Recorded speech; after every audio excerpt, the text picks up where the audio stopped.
What's scary now is that I think across the world, we're definitely feeling like we're entering into a time where we're close to the edge.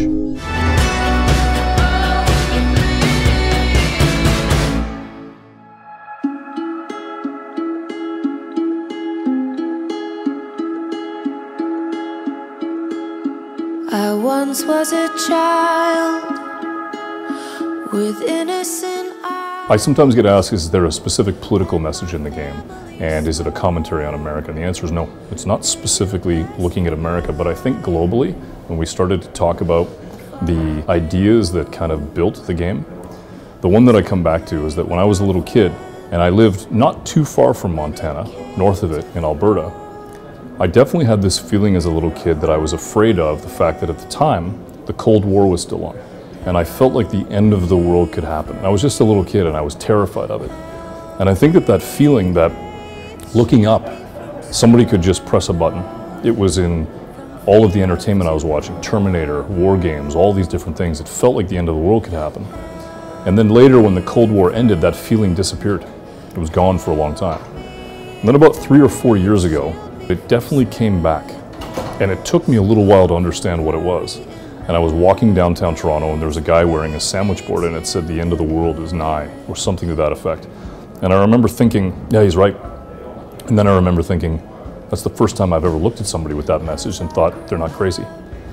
And that changed my perspective. It changed my opinion on things. I think what was interesting is taking that idea and that creative, that vision of possibly humanity gets close to the edge sometimes. And we've been close to that edge so many times that when the final one happens, would we have the maturity? Would we have the wherewithal to be able to step back? Would we make the right decision at that moment? And I think what the game simply asks is, when that happens, do we know how to respond? Help me, faith, shield me from sorrow, from fear of tomorrow. Help me, faith. When we started a few years back, there was none of this controversy. And we really at first wanted to bring Far Cry to the US. And we studied different states and discovered a lot of nuances and stuff that could be exploited to do a nice, interesting game. And then we focused on Montana and we discovered that that remote place had a lot of people that were actually trying to stay hidden, like militia or cultists. And that inspired us. And then after, you know, in each Far Cry we have this villain that's very charismatic that you love to hate, in which you have a very intimate relation with throughout the game. And we did already like the philosopher gangster with Vass, and then we had the dictator with Paganmin. This time the cult, it opened up a brand new opportunity.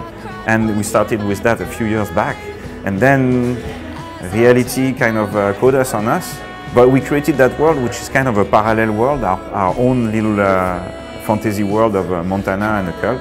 And we stuck to that. And we tried to not be too influenced by what was going around. So we could still create our own version of what's going on. He once was a peach picker and he toiled in the sun. He reaped the orchard on his own until the day was done. His hands were hard and callous. As a narrative person, I like to create characters that have problems. I like to create stories and missions that are interesting and exciting that I would as a player experience, but I'm not willing to carry message. I think the message, they actually come naturally from the characters we've created.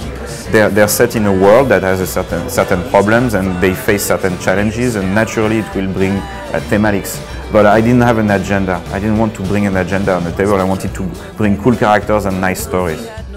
Far Cry 5 is really a big game. We have more than 50 characters, and having all these characters is also an opportunity to talk about a lot of different point of views on the society today. So we have people that could be more on the left side of the way of thinking, or others on the right. So it's more about the diversity of point of views that we bring in the game, and not a clear agenda. Now he's our keeper, keep us safe from wrath. Now he's our father. We're not saying you need to do this. In years past, when we've been working on a game, the story would say you need to go meet this person, you need to have this emotional moment, this is where you need to go. But now the game is saying, go in any direction, meet any person. And when it comes to a comparable of the story or the themes that are in it, we also think that it shouldn't be a prescription.